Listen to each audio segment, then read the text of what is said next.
Thyroid సమస్యతో బాధపడుతున్నారా? అయితే సంప్రదించండి Homeo Care international.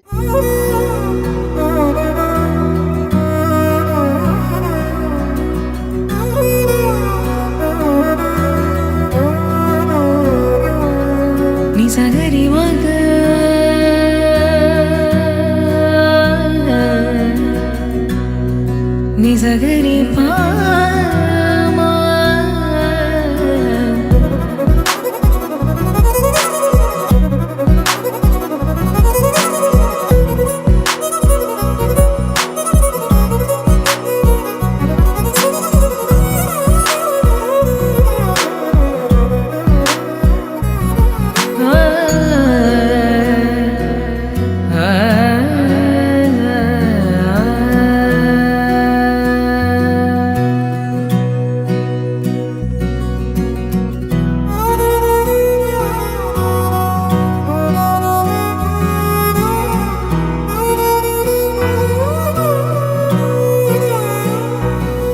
Welcome to Suman TV. నేను మీ నాగరాజ్ బైర్శెట్టిని.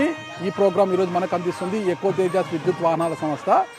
పూర్వము రాజ్యం కావచ్చు, రాజ్యంలోని ప్రజలు సుభిక్షంగా సుఖ సంతోషాలతో ఉండడానికి రాజులు, చక్రవర్తులు పెద్ద పెద్ద యాగాలు, హోమాలు చేసేవారు. అయితే దాంతోపాటు పెద్ద ఎత్తున ధార్మిక కార్యక్రమాలు కూడా చేసేవారు. అయితే కాలక్రమేణా ఈ యాగాలు, హోమాలు, ధార్మిక కార్యక్రమాలు చేసేవారు కూడా కనుమరుగైపోయారు. అయితే ఇటీవల రాష్ట్రంలో జరిగిన ఒక అపశృతి, అంటే ఏదైతే కలియుగ దైవం తిరుమల వెంకటేశ్వర స్వామికి మహాప్రసాదంగా భావించే భక్తులు మహాప్రసాదంగా భావించే లడ్డు కల్తీ విషయంలో రాష్ట్ర ప్రజలు కావచ్చు, ఆ దైవాన్ని కావచ్చు, ఎలాంటి మకిలి అంటకుండా, ఎలాంటి అపచారం తగలకుండా ఉండేందుకు, సనాతన ధర్మాన్ని కాపాడేందుకు బోడే రామచంద్ర యాదవ్ గారు పొంగనూరు నుంచి తిరుమలకు కాలినడకన వెళ్ళడం జరిగింది. అందులో భాగంగా తిరుమలకు 1000 గోవులను ఉచితంగా ఇవ్వడంతో పాటు 1,00,000 గోవులను ఉచితంగా సమకూర్చే బాధ్యతను కూడా తాను తీసుకుంటానని ఒక పెద్ద ఎత్తున ఒక సంచలనమైన స్టేట్మెంట్ కూడా ఇవ్వడం జరిగింది. అయితే అది కట్ చేస్తే ఈరోజు ఈ కార్తీక మాసంలో రాష్ట్ర ప్రజలు కావచ్చు, రాష్ట్రం కావచ్చు సుభిక్షంగా ఉండేందుకు బోడే రామచంద్ర యాదవ్ గారు ద్విచత్వారి దిన మండల మహాసత్ర యాగాన్ని భుజానికి ఎత్తుకున్నారు. ఈ యాగము మొత్తం 42 రోజుల పాటు జరిగింది. షట్కల్పాలతో కూడుకున్న ఈ యాగము మొత్తం 42 రోజుల పాటు ఈ కార్తీక మాసమంతా కూడా ఈ యాగంతో ఈ ప్రాంతం అంతా కూడా వేద మంత్రోచ్చరణల మధ్య మారుమోగం ఉంది. షట్కల్పాల్లో మొదటిది లక్ష్మీ గణపతి కల్పం 5 రోజుల పాటు జరగనుంది.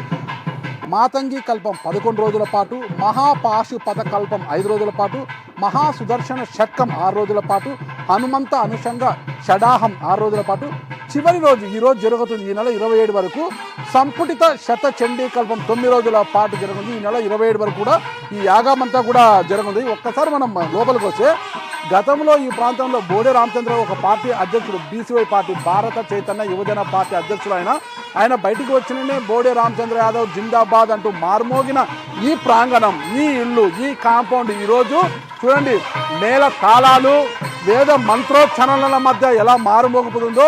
ఈ కార్తీక మాసంలో ఇక్కడికి వస్తే అందరూ కూడా కార్తీక మాసం శైవ క్షేత్రాలకు వెళ్తుంటారు. శైవ క్షేత్రాలకు వెళ్ళి శివ పార్వతులను దర్శించుకొని వారి యొక్క కరుణ కటాక్షాలకు పాత్రలు అవుతుంటారు. అయితే ఈరోజు ఈ కార్తీక మాసంలో రామచంద్ర యాదవ్ గారు నిర్వహించే ఈ యాగానికి వచ్చినా కూడా ప్రజలందరూ కూడా ఆ దేవదేవుని కరుణా కటాక్షాలు ఖచ్చితంగా వాళ్ళకు సిద్ధిస్తాయి. ఒకసారి ఇక్కడ చూడొచ్చు, మనం అంతా కూడా ఆలయాన్ని తలపిస్తుంది, ఇల్లంతా ఆలయాన్ని తలపిస్తుంది. ఈ యజ్ఞగుండము మొత్తం కూడా 40 రోజుల పాటు ఈ యజ్ఞగుండాన్ని ఇలా ఏర్పాటు చేయడం జరిగింది. ఇక్కడ కూడా చివరిగా ఈరోజు ఏదైతే జరుగుతుందో సంపుటిత శత చండీ కల్ప యాగాన్ని ఈరోజు చేస్తున్నారో దానికోసమే మొత్తం కూడా దీపాలంకరణ కూడా చేస్తున్నారు. లోపల కూడా అమ్మవార్లను కూడా ప్రతిష్ఠించారు.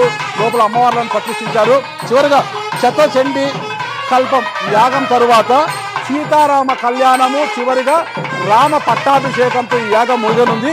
ఇక్కడే కాదు, లోపల కూడా ఏదైతే మనకుందో రామచంద్ర యాదవ్ గారి ఇంటి లోపల కూడా ఇలాగే సంపుటిత శత చండీ కల్ప యాగాన్ని నిర్వహిస్తున్నారు. లోపలికి వెళ్ళి చూడొచ్చు మనము.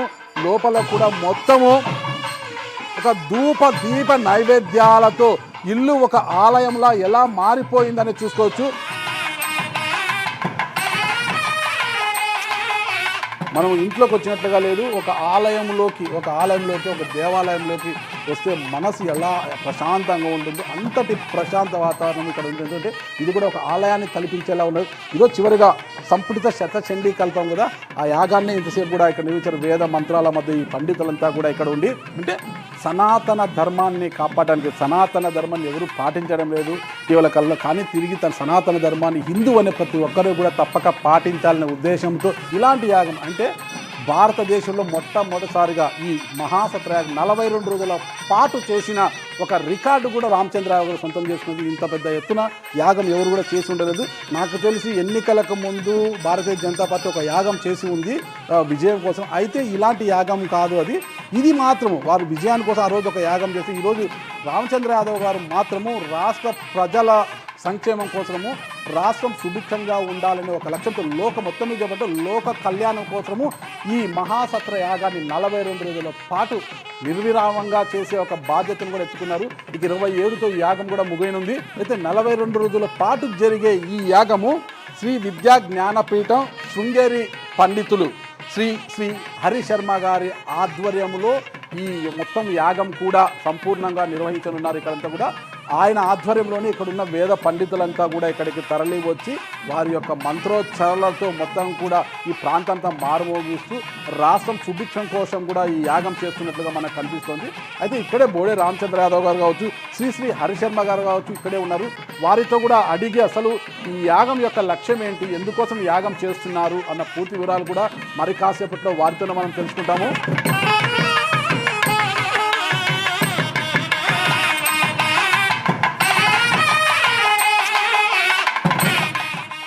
ఇక్కడ చూడొచ్చు మనము చివరి రోజు సంపుటిత శతచండీ మహాకల్ప యాగం. ఈరోజు కూడా అంతా కూడా దీపాలన్నిటి కూడా ఎలా అమర్చారు చూడవచ్చు. అమ్మవారిని కూడా ప్రతిష్ఠించారు. ఇక్కడ చూడొచ్చు. ఇక్కడ బోడే రామచంద్ర యాదవ్ దంపతులు కూడా ఈ పూజా కార్యక్రమంలో పాల్గొనడం జరిగింది. అయితే ప్రజలందరూ కూడా ఈ పూజా కార్యక్రమాల్లో పాల్గొని ఆ దేవదేవుని యొక్క కరుణా కటాక్షాలు పొందాలని ఇప్పటికే రామచంద్ర యాదవ్ గారు పిలుపుకుండా ఇచ్చారు. మొత్తం కూడా చివరి రోజు అంటే చివరి కల్పం అనమాట. షట్కల్పాల్లో చివరి కల్పం సంపుటిత మహాచండీ కల్పం అనేది ఇప్పుడు జరుగుతుంది. ఈ యాగం తరువాత సీతారామ కళ్యాణము, శ్రీరామ పట్టాభిషేకంతో యాగం సంపూర్ణం కానుంది.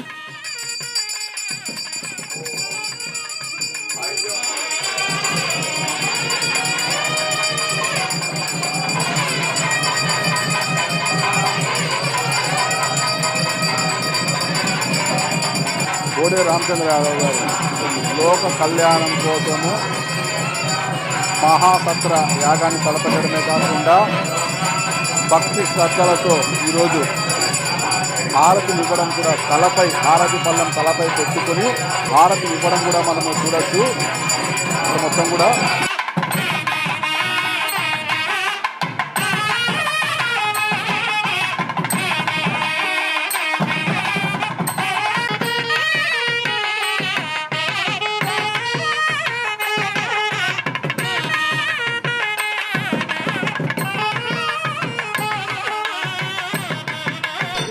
రామచంద్ర యాదవ్ దంపతులు లోక కళ్యాణం కోసము తన ఇంటిని ఒక దేవాలయంలో మార్చేశారు. చూడొచ్చు. ఇక్కడ మనం ఈ కార్తీక మాసంలో అందరూ దేవాలయానికి వెళ్తే ఇక్కడ రామచంద్ర యాదవ్ దంపతులు మాత్రం ఇంటినే ఒక దేవాలయంలో మార్చేశారు. మొత్తం మీద హరిశర్మ గారి ఆధ్వర్యంలో ఈ పూజా కార్యక్రమం జరుగుతోంది.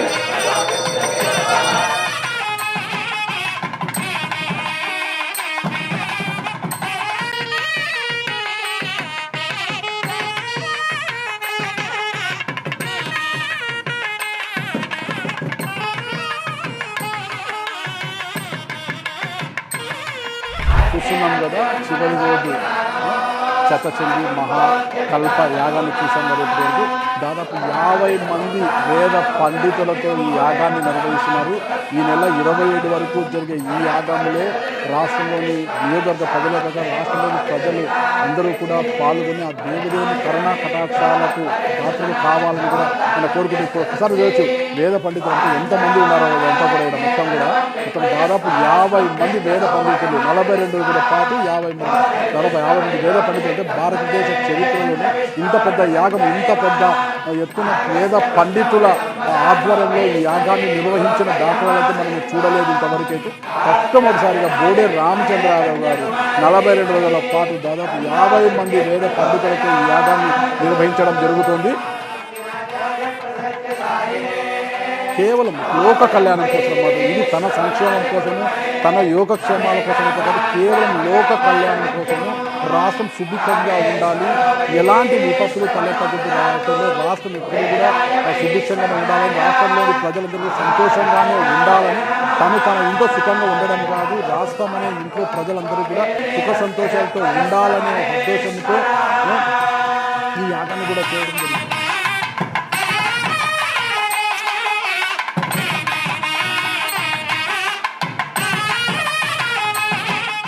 బోడే రామచంద్రరావు గారి ఇంట్లో చేస్తున్న ఈ మహాసత్ర యాగం గురించి తెలుసుకోవడానికంటే, ఈ యాగం ఎందుకోసం చేస్తున్నారు, ఈ యాగ ఫలితం ఏంటి అని తెలుసుకోవడానికి శ్రీ విద్యా జ్ఞానపీఠం పండితులు శ్రీ శ్రీ శ్రీ హరిశర్మ గారు ఇక్కడే ఉన్నారు. ఆయనతో అడిగి తెలుసుకుంటాం. నమస్తే గురూజీ గారు. నమస్కారం. ఓకే, అసలు ఈరోజు బోడే రామచంద్రరావు అంటే ఎక్కడ అసలు భారతదేశ చరిత్రలో ఎప్పుడు నేను వినలేదు. అసలు 42 రోజుల పాటు షట్కల్పాలతో ఈ యాగం చేస్తున్నారు. ఇంతమంది వేద పండితుల మధ్య ఈ యాగం చేస్తున్నారు. నేను మొదటిసారిగా చూస్తున్నాను ఇక్కడ. అసలు ఈ యాగ ఫలితం ఏంటి, ఈ యాగం ఎందుకోసం చేస్తున్నారంటారు? విశుద్ధ జ్ఞానదేహాయ త్రివేది దివ్యచక్షుషే శ్రేయఃప్రాప్త నిమిత్తాయ నమః సోమార్ధధారిణే. గత ఆశ్వీజమాసం శుక్లపక్షం పౌర్ణిమ నుండి శ్రీయుతులైనటువంటి శ్రీ బోడే రామచంద్ర యాదవ్ గారి వదాన్యతతో మరి వారి యొక్క కర్తృత్వంతో 42 రోజుల పాటు ఈ మహాసత్ర యాగము దిగ్విజయంగా నెరవేరుతూ ఉన్నది. సత్రయాగము అంటే సామాన్యంగా 3 అంశాలందులో ప్రధానంగా ఉంటుంది. ఒకటి జ్ఞానయజ్ఞము, రెండోది ద్రవ్యయజ్ఞము, మూడవది తపోయజ్ఞం. ఈ 3 యజ్ఞముల యొక్క సమాహారమే సత్రయాగం అని పిలువబడుతూ ఉంది. కాబట్టి ఇంతమంది పండితులు ఒకే చోటు చేరడము ఒక జ్ఞానయజ్ఞము. ఆ చేరినటువంటి పండితులు విశేషమైన ద్రవ్యములతో హవనాన్ని యజ్ఞేశ్వరుడికి సమర్పణ చేయడము ద్రవ్యయజ్ఞము.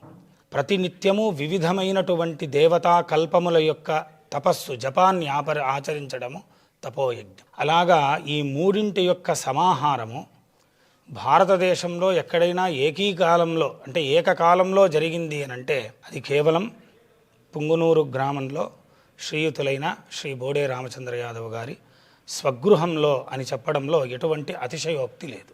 ఈ కార్తీక మాసంలో ఈ యాగం చేయడం వల్ల వచ్చే ఫలితాలు ఏంటి? ఈ కార్తీక మాసంలో అంటే గత ఆశ్వీజ మాసం శుక్లపక్షం పౌర్ణిమ నుండి ఈ యజ్ఞం ప్రారంభమైంది. ఆశ్వీజ మాసము కార్తీక మాసం అంటే ఆశ్వీజ మాసం అమ్మవారికి ప్రీతిపాత్రము, కార్తీక మాసము పరమశివుడికి ప్రీతిపాత్రం. కార్తీక మాసం కేవలం శివుడికే కాకోకుండా మహావిష్ణువుకు కూడా చాలా ప్రీతిపాత్రం, శివకేశవులకు అభేదం లేకోకుండా. కాబట్టి ఈ 2 యొక్క సమాహారం అంటే శరదృతువు. ఈ శరదృతువులో వచ్చేటువంటి ఆశ్వీజ కార్తీక మాసముల్లో అమ్మవారిని మరియు పరమశివుణ్ణి మరలా వివిధ రూపాల్లో మహావిష్ణువుని, ఆంజనేయ స్వామిని ఇలాగ నానా కల్పములతో అమ్మవారిని ఆరాధన చేయడం ఈ యొక్క ముఖ్యమైనటువంటి ఉద్దేశం. ఈ యజ్ఞములో విశేషంగా మనం గమనిస్తే మొట్టమొదటిగా లక్ష్మీ గణపతి కల్పంతో ప్రారంభమైంది. లక్ష్మీ గణపతి మూల మంత్రము 1,00,000 జపాన్ని ఆచరించి 10,000 మోదకములతో స్వామివారికి హోమం చేయడం జరిగింది. తదనంతరము శ్యామలా కల్పం జరిగింది.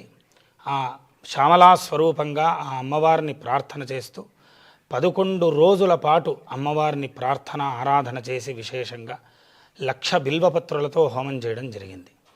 అదైన తర్వాత పాశుపత కల్పమని 5 రోజులు అంటే కార్తీక మాసం శుక్లపక్షం పాడ్యమి నుండి ఆ కల్పం ప్రారంభమైంది. 5 రోజుల పాటు విశేషంగా రుద్రప్రీతి కొరకు పరమేశ్వరుని జపము, అభిషేకము, యజ్ఞము చేయడం జరిగింది. అది అయిన తర్వాత 6 రోజుల పాటు సుదర్శన హోమం జరిగింది. అదైన తర్వాత 6 రోజుల పాటు హనుమద్ అనుషంగమని ఆంజనేయ స్వామి వారి ప్రీతి కొరకు ఒక దివ్యమైనటువంటి యాగం జరిగింది. ఇది ఇప్పుడు 6వ కల్పం జరుగుతూ ఉంది.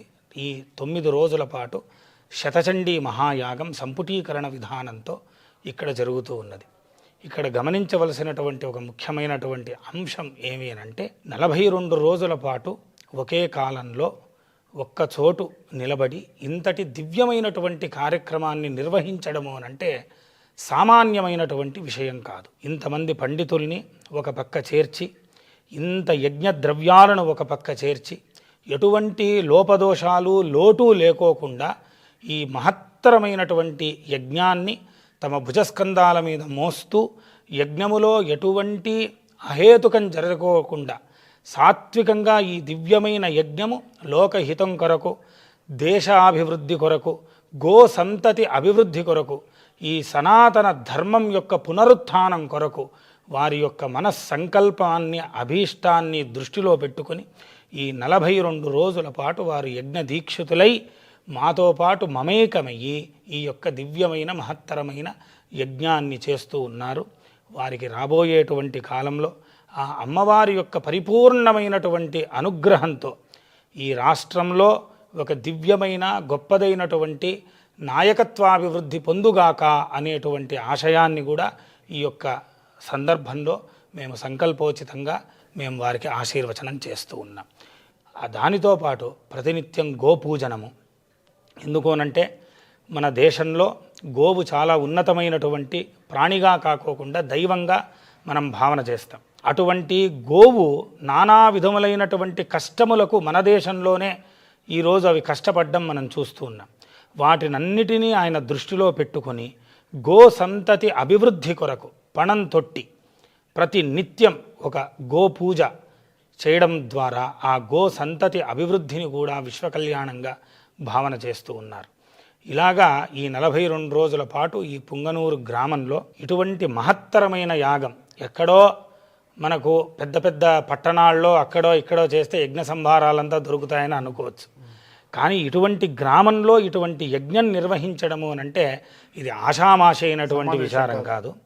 నాకు తెలిసినట్టుగా భారతదేశంలో 42 రోజుల పాటు ఇటువంటి మహత్తర యజ్ఞం చేసేటువంటి ఒక మహాసౌభాగ్యము శ్రీయుతులైన బోడే రామచంద్ర యాదవ్ గారికి మాత్రమే లభించింది అని, ఇక మీద కూడా వారికే లభిస్తుంది అనేటువంటి దాన్ని కూడా ఈ సందర్భంలో నేను తెలియజేస్తూ. ఎవరైనా చేసిన దాఖలాలు ఉన్నాయి స్వామి? 42 రోజుల పాటు నిర్విరామంగా 42 రోజుల పాటు సామాన్యంగా ఏదో జపాలు అవి ఇవి చేసుకుంటారు, కానీ 42 రోజుల పాటు ఏకధాటిగా ఇటువంటి యజ్ఞం చేయడము భారతదేశ చరిత్రలో ఇదే మొట్టమొదటిసారి. ఓకే, లోక కళ్యాణం కోసం చేసిన ఈ యాగం వల్ల అంటే ఇటీవల మనం తిరుమలలో తీసుకొచ్చాము లడ్డు కలుషితం. అంటే ఆ సందర్భంలో బోడే రామచంద్ర యాదవ్ గారు పుంగనూరు నుంచి తిరుమలకు కాలినాడకన వెళ్ళడం జరిగింది. 1000 గోవులను తిరుమలకు అందించడమే కాకుండా 1,00,000 గోవులను ఉచితంగా సేకరించే బాధ్యతను కూడా తాను తీసుకుంటానని చెప్పారు. ఇది మనం గమనించాల్సిన విషయము. ఈ దోషాన్ని కూడా ఈ యజ్ఞం ద్వారా, ఈ యాగం ద్వారా దూరం చేయొచ్చు. ప్రతినిత్యము కూడా ఆ సంకల్పం కూడా ఇక్కడ నెరవేరుతూ ఉంది. ఎందుకనంటే జరగరాని ఒక పెద్ద తప్పు మన రాష్ట్రంలో జరిగింది. వెంకటేశ్వర స్వామి ప్రపంచానికే పెద్ద దైవం, అఖిలాండకోటి బ్రహ్మాండ నాయకుడు. ఆయన్ని మనం ప్రత్యక్ష దైవంగా భావన చేసి కొన్ని కోట్ల మంది హృదయాలలో స్వామివారి యొక్క అంశం ఉంది అని మనం ప్రతిరోజు భావన చేస్తాం. ఆ వెంకటేశ్వర స్వామి ఎంత పవిత్రుడో గొప్పవాడో ఆయన ప్రసాదం కూడా అంత పవిత్రం. వెంకటేశ్వర స్వామి దర్శనమైన తర్వాత రెండోది మనకు జ్ఞాపకం వచ్చేది లడ్డూ మాత్రమే. కాబట్టి అటువంటి లడ్డూ మన సనాతన ధర్మీయుల యొక్క మనోభావాలు దెబ్బతినేటట్టుగా అది కల్తీ అయినప్పుడు, అందులో కలుషితం చేరినప్పుడు ఎవరికి వారు ఏదో ఇది వార్తల్లో వచ్చిందిలే సర్లే ప్రభుత్వాలు చూసుకుంటాయి అన్నటువంటి సందర్భంలో మౌనాన్ని వహించినప్పుడు ఇది సనాతన ధర్మానికి చాలా విపరీతమైన ఆగంతుకమని యోచన చేసి తన అడుగు బయట మోపి కొన్ని లక్షల మందిని సమాహారం చేర్చి తిరుపతికి పుంగనూరు నుండి పాదయాత్రకు వెళ్ళి మెట్టు మెట్టుకు స్వామివారికి పసుపు కుంకాన్ని పెట్టి నమస్కారం చేసి క్షమాపణ యాచిస్తూ కొండపైన స్వామివారి అనుగ్రహంతో మొట్టమొదటిసారిగా ఎవరూ చెప్పలేను అంతే ఆ మాట వినగానే ఒక్కసారిగా మన భారతదేశంలో ప్రజలతో పాటు పెద్ద పెద్ద పీఠాధిపతులు స్వాములు కూడా అవాక్కైనటువంటి విచారం ఏంటంటే 1,00,000 గోవులు అక్కడ పెట్టి సొంతంగా టీటీడీ వాళ్ళు డైరీని ఏర్పాటు చేసి తద్వారా పాలను సేకరించి అక్కడే నెయ్యిని తయారు చేసి స్వామివారికి ఉపయోగం చెయ్యాలి అనేటువంటి మొట్టమొదటిసారి ఆ నినాదాన్ని ఆయన సంకల్ప బలంతో, అమ్మవారి అనుగ్రహంతో, వారి యొక్క దిదుక్షతతో ఆయన చెప్పారు తిరుమల ఆ కొండలపైన. అది చాలా విశేషమైనటువంటి ఒక బృహత్ సంకల్పం. ఆ బృహత్ సంకల్పాన్ని గనుక ఎవరైనా ఆలోచన చేసి వారికి ఆ బాధ్యతను వహించి చేయగలిగితే ఈ సనాతన ధర్మానికి ఒక పెద్ద ఉపకారము చేసి రాబోయే తరాలకు మరలా స్వామివారి యొక్క ప్రసాదాన్ని అతీవమైనటువంటి నాణ్యతతో అందించేటువంటి ఒక సౌభాగ్యము మనకు కలుగుతుంది అని ఈ సంకల్పం వారు ఏదైతే చేశారో అది తప్పకుండా నెరవేరాలని కూడా భగవంతుణ్ణి మేము ప్రార్థన చేస్తూ ఉన్నాం. ఓకే స్వామి, నమస్కారం.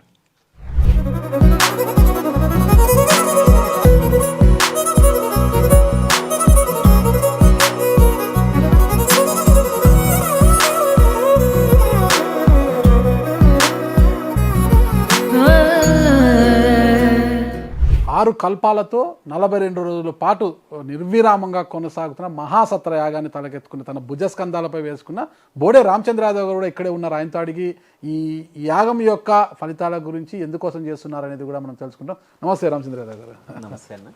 నాకు తెలిసి పూర్వము రాజ్యం బాగుండాలని, రాజ్యంలోని ప్రజలు సుభిక్షంగా ఉండాలని రాజులు, చక్రవర్తులు ఇలా పెద్ద పెద్ద యాగాలు, హోమాలు చేసేవారు అనమాట. నాకు తెలిసి కాలక్రమేణా అవన్నీ కూడా చేసేవారు, కనుమరుగైపోయారు. అసలు సనాతన ధర్మం అంటే ఏంటి అనేది కూడా తెలియకుండానే చాలామంది ఉన్నారు.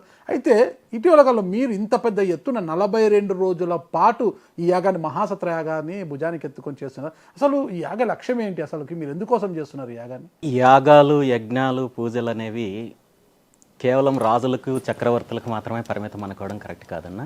సనాతన ధర్మంలో, హైందవ ధర్మంలో ప్రతి ఒక్కరూ చేయాల్సిన అవకాశం ఉన్నంత వరకు ఈరోజు ఈ యాగాలు, యజ్ఞాలు అనేది నేను ఈరోజు కొత్తగా చేస్తున్నది కాదు. గత 10-15 సంవత్సరాల నుండి భగవంతుడి అనుగ్రహంతో నాకు అవకాశం ఉన్నప్పుడల్లా అనేక రకమైన కార్యక్రమాలు చేశాము.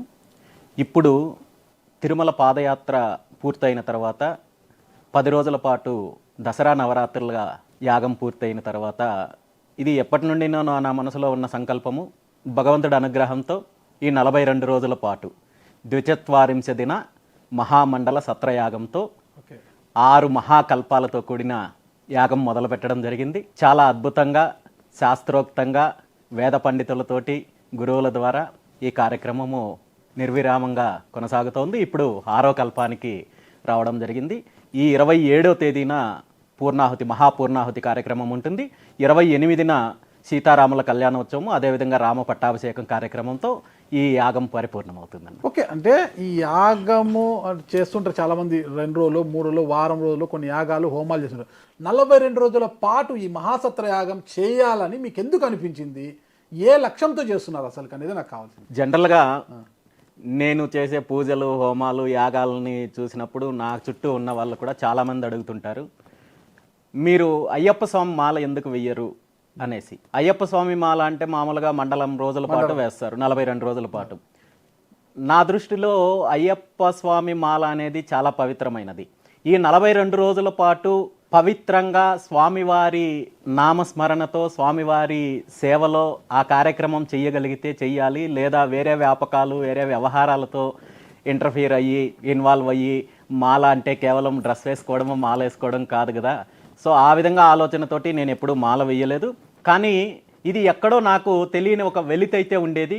ఒక 42 రోజుల పాటు దీక్ష చెయ్యాలి అనే ఆలోచన నుండి పుట్టుకొచ్చినదే ఈ మహాయాగం. లోక కళ్యాణము కోసమే ఈ యాగాన్ని మీరు చేస్తున్నారు. అంటే ఇటీవల మనం రాష్ట్రంలో తీసుకుంటే కలియుగ దైవం, మొత్తం కలియుగ దైవం వెంకటేశ్వర స్వామి దర్శనానికి ఎవరు వెళ్ళినా కూడా అందరూ ఇష్టపడేది రెండవది లడ్డు అనమాట.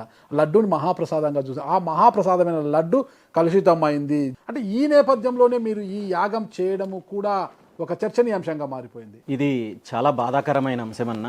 మనం చూసాము గత 2-3 నెలల నుండి.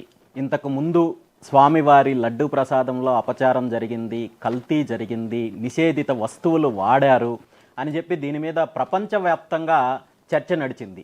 ప్రపంచవ్యాప్తంగా ఉన్న స్వామివారి కోట్లాది మంది భక్తుల మనోభావాలు దెబ్బతిన్నాయి. ఇంత జరిగిన తర్వాత దీనికి ఒక శాశ్వతమైన పరిష్కారం ఇవ్వాల్సిన ప్రభుత్వము, అధికారులు, అధికారంలో ఉన్న పెద్దలు, ప్రభుత్వ పెద్దలు కేవలము దీన్ని ఒక రాజకీయ అంశంగా వాడుకొని వదిలేయడం అనేది చాలా దారుణమైన విషయము, చాలా బాధాకరమైన విషయము. కానీ ఒక్కటైతే మాత్రం నేను స్పష్టంగా చెప్తున్నాను, తిరుమల వెంకటేశ్వర స్వామికి అపచారం జరిగింది అంటే అది కేవలము తిరుమలకో లేదా వెంకటేశ్వర స్వామికో పరిమితం కాదు, మొత్తం యావత్ జాతికి ప్రపంచానికి, హైందవ ధర్మానికి, సనాతన ధర్మానికి, కలియుగం మొత్తానికి కూడా అపచారం జరిగినట్టే. దీనిని గుర్తించిన తర్వాత కూడా దాన్ని వేరే కారణాల కోసం ఉపయోగించుకొని దాన్ని డైవర్షన్లోకి తీసుకెళ్లడం అనేది ఇంకా చాలా పెద్ద తప్పిదము. ఇప్పటికైనా అధికారంలో ఉన్న ప్రభుత్వ పెద్దలు, టీటీడీకి సంబంధించిన పాలక మండలి దీని మీద వెంటనే ఒక స్పష్టమైన నిర్ణయం తీసుకోవాల్సిన అవసరం ఉంది.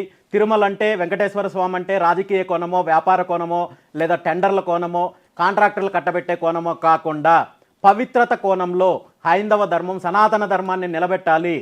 అదేవిధంగా స్వామివారి భక్తులకు సేవ చేయాలి, ఒక పవిత్రమైన లడ్డు ప్రసాదాలను అందించాలనే ఆ కోణంలో ఆలోచించి దీనికి శాశ్వత పరిష్కారం కావాలంటే ఖచ్చితంగా టీటీడీ ఆధ్వర్యంలో డైరీ ఏర్పాటు చేయాల్సిందే. దీనికి వేరే ప్రత్యామ్నాయం లేదు. దీనికోసమే నేను పాదయాత్ర మొదలుపెట్టాను. ఆ పోరాటం రాబోయే రోజుల్లో కూడా కొనసాగుతుందన్న. అంటే లడ్డు ప్రసాదంలో అపచారం జరిగిన తరువాత క్షమాపణ కోరుతూ మీరు కాలినడకన వెళ్ళారు తిరుమలకి. వెళ్తూ అలిపిరి మెట్లపైన ప్రతి మెట్టుకు కూడా పసుపు కుంకుమ పెట్టి కలియుగదేవి వెంకటేశ్వరం దర్శించుకున్న తర్వాత ఒక స్టేట్మెంట్ ఇచ్చారు మీరు. 1000 గోవులను నేను ఉచితంగా అందిస్తాను తిరుమలకు, దాంతోపాటు 1,00,000 గోవులను ఉచితంగా సేకరించి ఇచ్చే బాధ్యత కూడా నాదే. తిరుమల ఆధ్వర్యంలోనే ఒక సొంత డైరీని ఏర్పాటు చేసి ఇక్కడే పాలు పితికి నెయ్యిని తయారు చేసి ఆ తద్వారా వచ్చిన నెయ్యితో లడ్డు తయారీ వినియోగించాలన్నారు. అయితే ఇంతవరకు కూడా తిరుమల ట్రస్ట్ కావచ్చు, రాష్ట్ర ప్రభుత్వం కావచ్చు ఏమి స్పందించలేదు. అంటే మీరేమో ఇచ్చారు అంత పెద్ద ఎత్తున, అసలు ఇది ఒక రికార్డ్ అనమాట. 1000 గోవులను సమకూర్చడము కాదు, 1,00,000 గోవులను ఉచితంగా సమీకరించి ఇస్తామన్నారు. ఉచితంగా మీరు డైరీ ఏర్పాటు చేయాలి, నెయ్యి తీయాలి, ఆ నెయ్యిని స్వామివారికి వినియోగించాలన్నారు. ఇంతవరకు స్పందన లేదు కదా, మరి ఏంటి అసలు మీది కంఠశేష అయిపోయింది? ఇదే బాధాకరమైన అంశం అన్న. ఇంత ముఖ్యమైన అంశం పైన, అది కూడా ఈ వివాదాన్ని ముందుకు తీసుకొని వచ్చింది కూడా ప్రభుత్వ పెద్దలే. సాక్షాత్తు ఈ రాష్ట్ర ముఖ్యమంత్రి గారే గత ప్రభుత్వ హయాంలో ఇక్కడ తప్పిదం జరిగింది, అపచారం జరిగింది అని చెప్పి తీసుకొని వచ్చిన తర్వాత దీని మీద ప్రపంచవ్యాప్తంగా ఉన్న భక్తుల మనోభావాల దెబ్బతిని దీని మీద అనేక రకాలైన చర్చ నడిచిన తర్వాత దీనికి శాశ్వత పరిష్కారం ఇది అని చెప్పిన తర్వాత కనీసము ఈ దిశగా మీరు ఆలోచన చేస్తున్నారా లేదా, దీనిని సమర్థిస్తారా లేదా వ్యతిరేకిస్తారా అనే విషయం కూడా మీరు మాట్లాడకుండా కేవలం రాజకీయ అంశం కోసము, ఒకరి మీద ఒకరు దుమ్మెత్తి పోసుకోవడం కోసం ఈ అంశాన్ని ఉపయోగించుకొని ఆ తర్వాత దీని మీద ఎటువంటి స్పందన లేకపోవడం చాలా బాధాకరమైన విషయము. కానీ ఒక్కటైతే మాత్రం వాస్తవము, ఇక్కడ ప్రక్షాళన ఏదైతే కోరుకుంటున్నామో టీటీడీ ఆధ్వర్యంలో డైరీ ఏర్పాటు చేయాలి, ఆ డైరీ ద్వారా వచ్చే నెయ్యినే ప్రసాదాల్లో కావచ్చు, స్వామివారి కైంకర్య సేవల్లో కానీ ఉపయోగించవచ్చు అనే అంశాన్ని ఏదైతే తీసుకొని వచ్చామో ఖచ్చితంగా రాబోయే రోజుల్లో ఇది నెరవేరేంత వరకు కూడా పోరాటం చేస్తాం. ఎందుకంటే ఇది నా వ్యక్తిగతమైన అంశం కాదు, రాజకీయ అంశం కాదు, ఇది స్వామివారికి సంబంధించిన అంశము. సో దీనివల్ల నిజంగా ప్రభుత్వం ఒక మంచి నిర్ణయం తీసుకొని వ్యాపార కోణమో లేదా రాజకీయ కోణం కాకుండా పవిత్రత కోణంలో నిర్ణయం తీసుకుంటే తిరుమల చరిత్రలో ప్రభుత్వంలో ఉన్న వాళ్ళు ఎవరైతే ఉన్నారో ముఖ్యమంత్రి చంద్రబాబు నాయుడు గారి పేరు శాశ్వతంగా ఉంటుంది. సో ఆ క్రెడిట్, ఆ ఘనత ప్రభుత్వ అధినేతలకే వస్తుంది. కాబట్టి ఖచ్చితంగా ఈ విషయంలో నిర్ణయం తీసుకోవాలని నేను మనస్ఫూర్తిగా కోరుకుంటున్నాను. అంటే సోషల్ మీడియాలో ఏదైనా ప్రభుత్వాలకు వ్యతిరేకంగా చిన్న చిన్న అంశాలు వస్తేనే సోషల్ మీడియాలో గత ప్రభుత్వంలో కావచ్చు, ఇప్పుడున్న ప్రభుత్వంలో అంటే ఎవరైతే ఈరోజు అలాంటి అంశాలని అసెంబ్లీలో ప్రస్తావిస్తున్నారు, ఆ అంశాలపై సీరియస్ గా తీసుకున్నారు. ఇంత పెద్ద అంశాన్ని ఏ ఒక్కరు మాట్లాడడం లేదు. ఎంత అన్యాయం అన్నా. ఇప్పుడు మీరు 1000 గోవులను ఉచితంగా నేను అందిస్తాను, దాంతో 1,00,000 గోవులను ఉచితంగా సమీకరించి ఇస్తాను అని చెప్పినా ప్రభుత్వము స్పందించలేదు. ప్రతిపక్షమైనా మీ వైపు నిలబడుతుందా అంటే జగన్మోహన్ వైసీపీ అయినా మీ వైపు నిలబడుతుందా అని అన్నా కూడా వైసీపీ కూడా మీ వైపు నిలబడలేదు. అంటే మీరు ఎవరి ప్రయోజనాల కోసం కాదు, లోక కళ్యాణం కోసమే కలియుగదేవి వెంకటేశ్వర స్వామికి ఎలాంటి దోషాలు అంటకుండా ఉండేందుకు మీరు తీసుకున్న నిర్ణయం అది. మరి ఈ పార్టీ కాదు కదా, ఏ పార్టీ కూడా మీ వైపు నిలబడలేదు ఎందుకంటారు? అది వాళ్ళ చిత్తశుద్ధి. అంటే వీళ్ళ రాజకీయం కోసం ఏ అంశాన్నైనా ఉపయోగించుకుంటారు, రైతులను ఉపయోగించుకుంటారు, యువతను ఉపయోగించుకుంటారు, అందరినీ ఉపయోగించుకుంటారు. చివరికి వెంకటేశ్వర స్వామిని కూడా కేవలం వీళ్ళ రాజకీయ అంశం కోసమే ఉపయోగించుకోవడం అనేది చాలా బాధాకరమైన అంశం అన్నారు. మీరేం చేయబోతారు? ప్రభుత్వం స్పందించలేదు, 1,00,000 గోవులను ఉచితంగా సమీకరించి ఇస్తాను, డైరీ పెట్టాలన్నారు. మీరు మంచి స్టేట్మెంట్ ఇచ్చారు, ఇది ఒక రికార్డ్ అనమాట. మరి మీరేం చేయబోతారు? భవిష్యత్తులో ప్రభుత్వం స్పందించదు, టీటీడీ బోర్డు స్పందించదు, మరి ఏం చేయబోతారు మీరు? ఈరోజు నేను ఇచ్చిన స్టేట్మెంటు అది నా వ్యక్తిగతానికో లేదా నా రాజకీయానికో లేదా వ్యాపారం కోసమో సంబంధించింది కాదు. ఖచ్చితంగా తిరుమల తిరుపతి దేవస్థానంలో తిరుమల ప్రసాదాలలో స్వామివారికి జరిగే కైంకర్యాలలో జరిగిన లోపాలకు శాశ్వత పరిష్కారం కావాలంటే టీటీడీ ఆధ్వర్యంలో డైరీ ఏర్పాటు చేయాలి. ఈ డైరీ ఏర్పాటుకు సంబంధించి నేను ఏదైతే ప్రకటన చేశానో 1,00,000 గోవులతో డైరీ ఏర్పాటు చేయాలి. ఆ 1,00,000 గోవులను కూడా పూర్తిగా ఉచితంగా సమకూర్చే బాధ్యత నాదే. అందులో 1000 గోవులను నేను సొంతంగా సమకూరుస్తాను, మిగిలిన గోవులన్నింటినీ కూడా స్వామివారి భక్తుల ద్వారా సమకూరుస్తానని చెప్పి స్టేట్మెంట్ ఇచ్చాను. దీని మీద కొంతమంది లేనిపోని వివాదాలు కూడా చేయడానికి ప్రయత్నం చేశారు. 1,00,000 గోవులతో డైరీ ఏర్పాటు సాధ్యమా, ఇంకొకట చెప్పడానికి వేరే రకంగా ఉంటుందనే విధంగా దీన్ని కూడా ప్రచారం చేసే నాకు కూడా అనుమానము. 1000 గోవులంటేనే అసాధ్యం అనిపిస్తే 1,00,000 గోవులను ఉచితంగా ఎలా సమీకరిస్తారు ఈయన? అసలు ఏమన్నా ఒక వార్తల్లో నిలవడానికో ఒక హైప్ పెంచుకోవడానికో చేశారా రామచంద్ర యాదవ్ గారు? నిజంగా సమకూర్చగలరా ఈ 1,00,000 గోవులను ఏంటి అనేది కూడా నాలో కూడా తలెత్తున్న ప్రశ్న. నేను ఈరోజు ఒకటే ఛాలెంజ్ చేస్తున్నానన్న, ప్రభుత్వము టీటీడీ ఆధ్వర్యంలో 1,00,000 గోవులతో డైరీ ఏర్పాటు చేస్తాను అని చెప్పి ప్రకటన చేయమని చెప్పండి. నేను ఏదైతే 1,00,000 గోవులు చెప్పానో ఇది 100 రోజుల్లో సమకూరుస్తాను. 100 రోజుల్లో? 100 రోజుల్లో నేను ఇచ్చే 1000 గోవులతో చిన్న స్టేట్మెంట్ కాదు రామచంద్ర యాదవ్ గారు. మీరు ఈ రోజు మహాసత్రయాగం 42 రోజుల పాటు నిర్విరామంగా చేస్తున్నారు. ఈ దీక్షలో ఉంటూ ఇస్తున్న స్టేట్మెంట్ ఇది. 100 రోజుల 1,00,000 గోవులు. చాలా స్పష్టంగా చెప్తున్నాను, ప్రభుత్వం నిర్ణయం తీసుకోమని చెప్పండి. ఖచ్చితంగా 100 రోజుల్లో 1,00,000 గోవులను సమకూర్చే బాధ్యత నేను తీసుకుంటాను. సమకూర్చలేకపోతే ఇంకా దానికి దేనికైనా నేను సిద్ధంగా ఉన్నాను. ఓకే, దేనికైనా నేను సిద్ధంగా ఉన్నాను. ప్రభుత్వం నిర్ణయం తీసుకోమని ప్రభుత్వం ఒక్కసారి స్పందిస్తే ప్రభుత్వము 100 రోజుల్లో 1,00,000 గోవులు అంటున్నారు, ఆయన దీక్షలో ఉండి ఇస్తున్నారు మాట. టీటీడీ బోర్డు స్పందించి దీని మీద నిర్ణయం తీసుకుంటే గోవుల్ని సమకూర్చే బాధ్యత నాది. దాంతో పాటు ఈ డైరీ ద్వారా కేవలము స్వామివారి ప్రసాదాలకు వినియోగించే నెయ్యి మాత్రమే కాదన్నా, ఇంకా చాలా సౌకర్యాలు ఉన్నాయి. ఇందులో సామాజిక అంశం ఉంది, ఆధ్యాత్మిక అంశం ఉంది, అన్ని రకాలుగా. ఈరోజు తీసుకుంటే 1,00,000 గోవులతో డైరీ అనేది మీరు అన్నట్టు చిన్న విషయం కాదు, కానీ ఇది 100% పాసిబిలిటీ ఉంది. ఈరోజు రాజస్థాన్లో ఒక సాధువు 2,00,000 గోవులతో అతను గోశాల మెయింటైన్ చేస్తున్నారు. ఒక సాధారణమైన సాధువు 2,00,000 గోవులతో డైరీ ఏర్పాటు చేసి ఆ వ్యవస్థను ఏర్పాటు చేసి మెయింటైన్ చేయగలుగుతున్నప్పుడు ఇంత పెద్ద వ్యవస్థ ఉన్న టీటీడీ గోశాలను మెయింటైన్ చేయడానికి ఇబ్బంది ఏముంటుందన్న?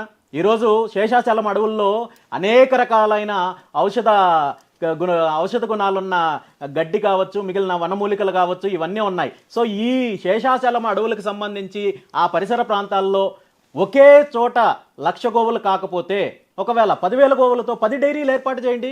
ఈరోజు ప్రైవేట్ డైరీలు ఉన్నాయి, హెరిటేజ్ డైరీ కావచ్చు, ఇంకోటి కావచ్చు. ఇవి ఒక చోట లేదు కదన్న యూనిట్. సో 10 చోట చేయండి, 20 చోట్ల చేయండి. చెయ్యడం ద్వారా ఈరోజు 1,00,000 గోవులు అంటే యావరేజ్గా ఒక్కొక్క ఆవు 10 లీటర్లు పాలు ఇచ్చినా రోజుకి 10 లక్షల లీటర్ల పాలు సమకూరుస్తుంది. సో 10 లక్షల లీటర్ల పాలు అంటే యావరేజ్గా 20 లీటర్లకి 1 కేజీ వెన్న వస్తుంది. అంటే 50,000 కేజీల వెన్న పర్ డే వస్తుంది. సో 1 కేజీ వెన్నని మనం నెయ్యిగా కన్వర్ట్ చేయాలనుకుంటే యావరేజ్గా 60% 600 నుండి 650 గ్రాములు వస్తుంది. అంటే 30,000 కేజీల నెయ్యి ఈరోజు పర్ డే ప్రొడ్యూస్ చేయొచ్చు 1,00,000 గోవుల డైరీ ఏర్పాటు చేసినప్పుడు. సో ఈ 30,000 కేజీల నెయ్యి అంతటిని కూడా కేవలము టీటీడీ ప్రసాదాల కోసమో లేదా స్వామివారి కైంకర్యాల కోసమో మాత్రమే వినియోగిస్తే మొత్తము అంత అవసరం లేదు కదన్నా. సో మిగిలిన నెయ్యిని రాష్ట్రంలో ఉన్న మిగిలిన అన్ని దేవాలయాలకు ఉచితంగా వీళ్ళే పంపిణీ చేయొచ్చు. దాంతోపాటు పాలున్నాయి. ఈరోజు పాలుని రాష్ట్రంలో ఉన్న ఉచిత ఏదైతే ప్రభుత్వ ఆసుపత్రులు ఉన్నాయో ప్రభుత్వ ఆసుపత్రుల్లో ఉచితంగా పంపిణీ చేయొచ్చు. అదేవిధంగా సాంఘిక సంక్షేమ హాస్టళ్ళు ఉన్నాయి, ఇక్కడ పంపిణీ చేయొచ్చు. తర్వాత దాంతోపాటు మజ్జిగ, పెరుగు ఉంటుంది. సో ఈ మజ్జిగని కాలినడకన వచ్చే భక్తులకి పంపిణీ చేయొచ్చు, బస్టాండ్లలో పంపిణీ చేయొచ్చు. అనేక రకాలుగా ఈరోజు ఆవు ద్వారా వచ్చే ఏదైతే గోమూత్రము, గోమయము ఏవైతే ఉన్నాయో గోమూత్రం ద్వారా అనేక రకాలైన ఆయుర్వేదిక్ మెడిసిన్స్ తయారు చేయొచ్చు. అదేవిధంగా ఈ గోమయం ఏదైతే ఉందో ఆవు పేడ ద్వారా ఈరోజు రైతులకు ఉచితంగా గో ఆధారిత వ్యవసాయం చేయడానికి రైతులకు ఇవ్వచ్చు. దాంతోపాటు ఈరోజు 1,00,000 గోవుల ద్వారా వచ్చే పేడతో ఏదైతే ఎలక్ట్రిసిటీ ప్రొడక్షన్ యూనిట్ తీసుకుంటే టోటల్ టీటీడీకి సంబంధించిన కరెంటు అవసరమైన కరెంటు మొత్తాన్ని కూడా సొంతంగా తయారు చేసుకోవచ్చు. అదేవిధంగా ఈరోజు 1,00,000 గోవుల ద్వారా అంటే యావరేజ్గా 10 గోవులకి ఒక్కొక్క గోపాలని నియమించుకున్నా కానీ 10,000 మందికి ఉపాధి అవకాశం, ఉద్యోగ అవకాశాలు ఇవ్వచ్చు. సో ఈ వ్యవస్థ అంతటికీ కూడా ఇన్ని రకాల అనుకూలతలు ఉన్నాయి. సో సామాజికంగా తీసుకున్నా లేదా మనము ధార్మికంగా తీసుకున్నా ఈరోజు టీటీడీ బోర్డు ప్రతి సంవత్సరం కూడా ధర్మ ప్రచారం పేరు మీద వేల కోట్ల రూపాయలు ఖర్చు పెడుతున్నారు.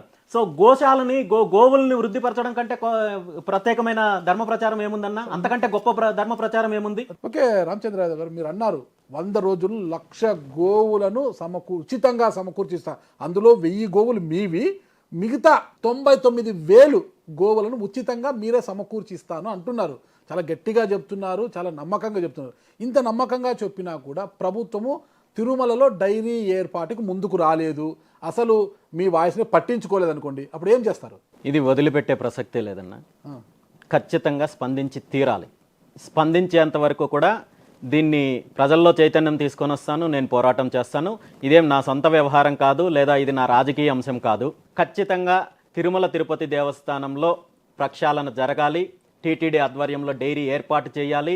ఆ ఏర్పాటు ద్వారానే ఇన్ని రకాలైన మంచి జరుగుతుంది, మార్పు వస్తుంది. కాబట్టి ఖచ్చితంగా జరిగి తీరాలి. దానికి ప్రభుత్వం నిర్ణయం తీసుకోవాలి. ఒకవేళ నిర్ణయం తీసుకున్నట్టయితే నేను ఈరోజు ఇచ్చిన స్టేట్మెంటు ఈరోజు నేను స్వార్థంతోటో ఇంకొక ఆలోచనతోటో కాదు ఇచ్చింది. ఒక మంచి లక్ష్యంతో, ఒక మంచి ఆశయంతో, ఒక మంచి ఉద్దేశంతో ఇచ్చాను. ఖచ్చితంగా భగవంతుడు అది నెరవేర్చుకుంటాడు. ఏమో రాబోయే రోజుల్లో నాతోనే సొంతంగా అదే 1,00,000 గోవులతోటి డైరీ పెట్టించేమైనా చేసే అవకాశం ఉంటే కూడా జరుగుతుందేమో కానీ తెలియదు. కానీ అది ప్రభుత్వం ద్వారా జరిగినా లేదా టీటీడీ ద్వారా జరిగినా, రామచంద్ర యాదవ్ ద్వారా జరిగినా, ఎవరి ద్వారా జరిగినా స్వామికి అయితే మాత్రం ఖచ్చితంగా సొంత డైరీ ద్వారా సేవ జరగాలి. సొంత డైరీ ద్వారానే నెయ్యి సమకూరాలి. పాలు, పెరుగు, వెన్న ఇవన్నీ కూడా సామాజిక కార్యక్రమాలకు ఉపయోగపడాలి. ఇది దైవ సంకల్పము, ఖచ్చితంగా నెరవేరు తీరుతుందన్న అందులో ఏమాత్రం డౌట్ లేదు. సరే, మీరు గట్టిగా చెబుతున్నారు ప్రభుత్వం నిర్ణయం తీసుకోవాలి, ప్రభుత్వం స్పందించాలని. ఎప్పటికీ ప్రభుత్వం స్పందించలేదు, డైరీ ఏర్పాటుకు ముందుకు రాలేదు. ఒకవేళ ప్రభుత్వము స్పందించి డైరీ ఏర్పాటుకు ముందుకు రాకపోతే నేనే ఏర్పాటు చేస్తానేమో ఆ దేవదేవుడి యొక్క కరుణ వల్ల అని అంటున్నారు. మరి మీరు కరుణా కటాక్షల వల్ల ఒకవేళ మీరే మీ సొంతంగా డైరీని ఏర్పాటు చేస్తే ఏడుకొండల స్వామికి ఏర్పాటు చేసిన డైరీ నుంచే ఉచితంగా నెయ్యి సరఫరా చేస్తారా? అంత దూరం ఆలోచించలేదన్నా. నిజంగా భగవంతుడు అవకాశం ఇవ్వాలే కానీ అంతకంటే భాగ్యం ఇంకోటి ఉండదు. ఉచితంగా నెయ్యి 1,00,000 గోవులతో డైరీని మీరే ఏర్పాటు చేసి తద్వారా వచ్చే నెయ్యిని స్వామి వారికి ఉచితంగా సరఫరా చేస్తారా? మీరు ప్రభుత్వం నిర్ణయం తీసుకోనట్టయితే అన్నారు కాబట్టి నేను అన్నాను. ప్రభుత్వం నిర్ణయం తీసుకొని పక్షంలో ఒక్కటి, ఇది ఈ సంకల్పము 100% నెరవేరి తీరుతుంది. నెరవేరేంత వరకు పోరాటం చేస్తాను. అందులో నా భాగస్వామ్యం ఏంటనేది భగవంతుడు నిర్ణయిస్తాడు. నిజంగా ఆ శక్తి ఆ వెంకటేశ్వర స్వామి నాకు ఇస్తే, 1,00,000 గోవులతో నేను సొంతంగా డైరీ ఏర్పాటు చేసే శక్తి నాకు ఇస్తే 100% ఉచితంగా టీటీడీకి అందించడంలో అందులో ఏమాత్రం అనుమానం లేదు. కానీ ఎవరి ద్వారా జరుగుతుంది, ఎలా జరుగుతుంది, ఇంకొకసారి ఆలోచించుకోండి. పెద్ద స్టేట్మెంట్. ఇందులో ఎటువంటి ఆలోచించుకోవడానికి ఏం లేదన్నా. ఇది స్వామివారి సంబంధించిన విషయం కాబట్టి నేను ఇందులో ఎటువంటి కల్పితాలో లేదా ఇంకొకటో మాట్లాడాల్సిన పని లేదు.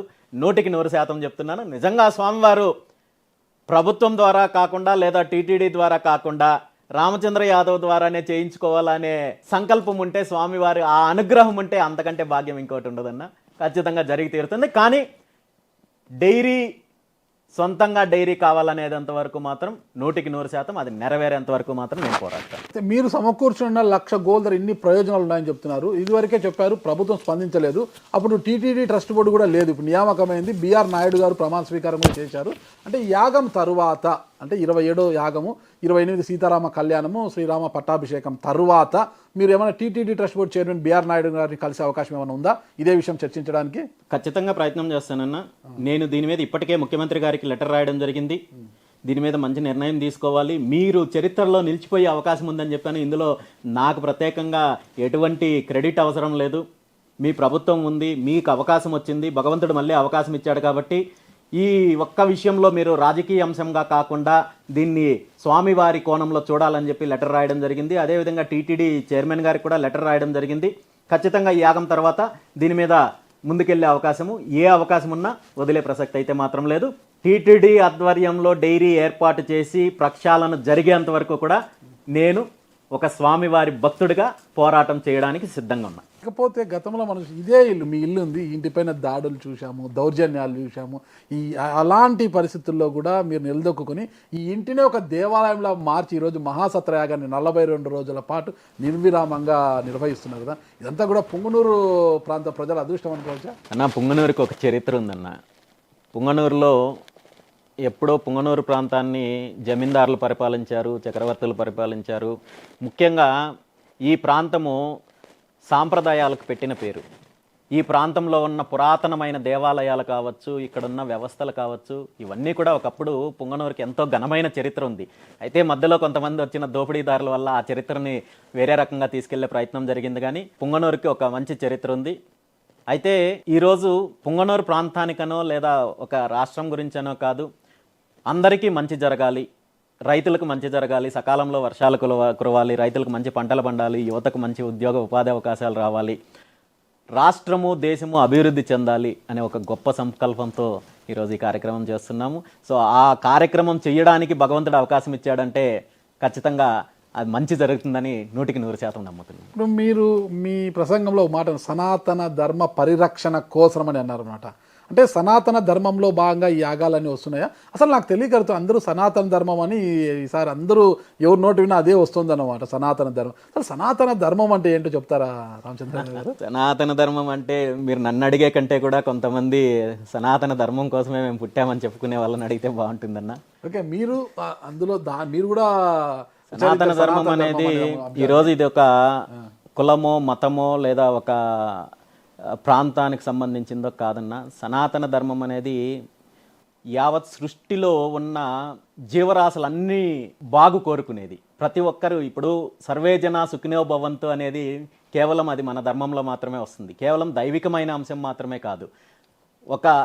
ఏ విధంగా ఒక మనిషి ఏ విధంగా జీవించాలి, ఎలాంటి విలువలతో ఉండాలి, సో సమాజంతో కలిసి ఎలా జీవించాలి, సమాజంలో ప్రతి ఒక్కరు మంచి కోరుకునేది సనాతన ధర్మం.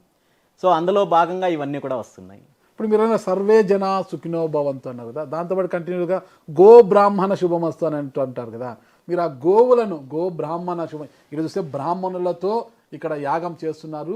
గోవులను తిరుమలకు ఉచితంగా 1,00,000 గోవులను తిరుమలకు ఉచితంగా సమకూరుస్తున్నారు అన్నమాట. ఏంటి అసలుకి ఇది గో బ్రాహ్మణ శుభమస్తు అనేది కూడా? దీన్ని కూడా కొంతమంది విమర్శించే వాళ్ళు ఉంటారు. ఈ గోబ్రాహ్మణ అనేది మాత్రమే పర్టికులర్గా ఎందుకు చెప్తారంటే అన్న, మామూలుగా ఈ సృష్టికి అంతటికి కూడా శక్తినిచ్చే భగవంతుడు ఎవరంటే, ప్రత్యక్షంగా శక్తినిచ్చే భగవంతుడు సూర్య భగవానుడు. సూర్యుడు సంవత్సరం రోజుల పాటు ఒక్కొక్క నెల ఒక్కొక్క అవతారంలో తన శక్తిని ప్రసాదం చేస్తాడు. 12 అవతారాలు ఉంటాయి. సో ఈ 12 అవతారాల్లో కూడా తను ఇచ్చే కిరణాలు ఏవైతే ఉన్నాయో అందులో ఒక్కొక్క కిరణం అనేది ఒక్కటి ఉంటుంది. ఒక్కొక్క అవతారంలో ఒక్కొక్క కిరణం వస్తుంది. ఈ కిరణం ఎంత పవర్ఫుల్ ఉంటుందంటే మొత్తం ఈ భూమండలాన్ని అంతటినీ కూడా భస్మం చేయగలిగే అంత పవర్ఫుల్ ఉంటుంది, అంత శక్తివంతమైనది. ఈ కిరణాన్ని తిప్పి కొట్టగలిగే శక్తి రెండింటికి ఉంటుందన్న.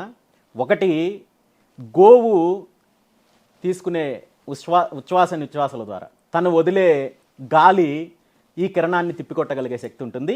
2 బ్రాహ్మణుడు ఏదైతే సంధ్యావందనం చేస్తాడో తను అర్పించే అర్ఘ్యంకి, ఈ రెండింటికి కూడా ఈ లోకానికి చెడు జరిగే అది ఏదైతే ఉందో దాన్ని తిప్పికొట్టగలిగే శక్తి ఉంటుంది. కాబట్టి అది ఆ మంత్రంలో వస్తుంది తప్ప కేవలం గోవులు బ్రాహ్మణులు మాత్రమే సుఖంగా ఉండాలి. సో ఆ విధంగా లోకానికి మంచి జరగాలంటే ఖచ్చితంగా చెడు జరగకూడదనే ఉద్దేశంతో దాన్ని తీసుకొచ్చారు తప్ప ఇంకోటి కాదు. అంటే ఇది కేవలం మీ కుటుంబం కోసం కాకుండా లోక కళ్యాణం కోసం జరుగుతున్న యాగం ఇది.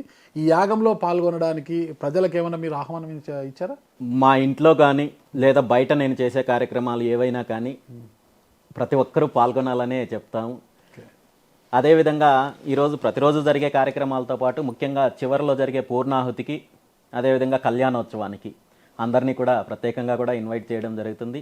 ప్రతి ఒక్కరు కూడా అవకాశం ఉన్న ప్రతి ఒక్కరు కూడా ఈ కార్యక్రమంలో పాల్పంచుకుంటున్నారు, తీర్థప్రసాదాలు స్వీకరిస్తున్నారు, స్వామి అమ్మవార్ల కృపకు పాత్రలు అవుతున్నారన్న. ఓకే, కార్తీక మాసంలో శివకేశవులను దర్శించడం అనేది అనవాయితీగా ఉంటుంది అని శివకేశవుల దర్శనం కోసం అందరూ పరితపిస్తుంటారు. మరి ఈ మాసంలోనే ఈ మహాసత్రయాగాన్ని మీరు చేస్తున్నారు అంటే శివకేశవ దర్శనార్థం ఇక్కడ వచ్చి యాగంలో పాల్గొంటే వచ్చే ఫలితాలు ఏంటి అంటారు? ఖచ్చితంగా మంచి జరుగుతుంది, స్వామి అమ్మవార్ల అనుగ్రహం ఉంటుంది. ఇక్కడ పూర్తిగా శాస్త్రోక్తంగా ఏదో తంతు చెయ్యాలనే కాకుండా ఈ కార్యక్రమానికి కావాల్సిన ద్రవ్యాలతో పాటు వేద పండితులు కూడా పూర్తిగా ఆయా కార్యక్రమాల్లో ఆయా వీటికి సంబంధించిన ఏదైతే కల్పాలు ఉన్నాయో వాటి మీద పూర్తి అవగాహన ఉన్న వేద పండితుల ద్వారా ఈ కార్యక్రమం చేస్తున్నాం. ఖచ్చితంగా ఇందులో పాల్గొన్న ప్రతి ఒక్కరికి కూడా మంచి జరుగుతుందని మనస్ఫూర్తిగా ఓకే, రామచంద్ర గారు ఫైనల్గా ఒకటి మిమ్మల్ని ఎప్పుడు నేను గమనిస్తూనే ఉంటాను, బిజినెస్లో కావచ్చు, రాజకీయాల్లో కావచ్చు, బిజీగా ఉంటారు. దానితో పాటు సమాంతరంగా ఎప్పుడు పూజలు, యాగాలు, హోమాలు చేస్తూనే ఉంటారు. మీరు ఎప్పుడు కూడా మీ చెయ్యి తీసుకున్నా, మీ గొంతు తీసుకున్నా కూడా ఎప్పుడు ఒక హారాలు, రుద్రాక్ష మాలలు ఎప్పుడు కూడా ఉంటాయి. ఎప్పుడు ఈ పూజా కార్యక్రమాలు నిమగ్నమై ఉంటారు. ఎందుకు ఇంత భక్తి మీకు అసలు? ఇది పార్ట్ ఆఫ్ లైఫ్ అన్న. అవునా? Part of life. చాలా సనాతన ధర్మం అంటే వే ఆఫ్ లివింగ్. ఓకే, ఇవన్నీ కూడా నాకు పార్ట్ ఆఫ్ లైఫ్. సనాతన ధర్మంలో భాగంగా మీరు నిత్యం కూడా చిన్నప్పటి నుండి అలవాటు అయిపోయింది. ఎప్పుడో చిన్నప్పుడు నేను స్కూల్కి వెళ్ళే వయసులో మా అమ్మ వెంకటేశ్వర స్వామికి ప్రతి శనివారం పూజ చేయించేది. ఇంకా ఆ తర్వాత నా ఎడ్యుకేషన్ అంతా కూడా తిరుపతిలో జరగడము, అలా టెంపుల్స్కి వెళ్ళడము, అలా అలా అలా అలా అది పార్ట్ ఆఫ్ లైఫ్ అయిపోయింది. థ్యాంక్ యూ రామచంద్ర యాదవ్ గారు. లోక కళ్యాణం కోసం, రాష్ట్రం సుభిక్షంగా ఉండడం కోసం చేస్తున్న ఈ యాగము 27తో సంపూర్ణం కానుంది. అంతా మంచి జరగాలి, ఖచ్చితంగా మీకు మంచి జరగాలి, రాష్ట్ర ప్రజలకు మంచి జరగాలని కోరుకుంటున్నా. వెంకటేశ్వర స్వామికి టీటీడీలో ప్రక్షాళన జరగాలన్నా. ఈ సందర్భంగా రాష్ట్ర ప్రజలకు మీరు ఇచ్చే సందేశం ఏమైనా ఉందా ఈ యాగాన్ని పురస్కరించుకొని? అందరికీ మంచి జరగాలి, ఆ దేవదేవుడి యొక్క కరుణా కటాక్షం అందరిపై ఉండాలని కోరుకుంటున్నా. థ్యాంక్ యూ అండి. థ్యాంక్ యూ అన్న.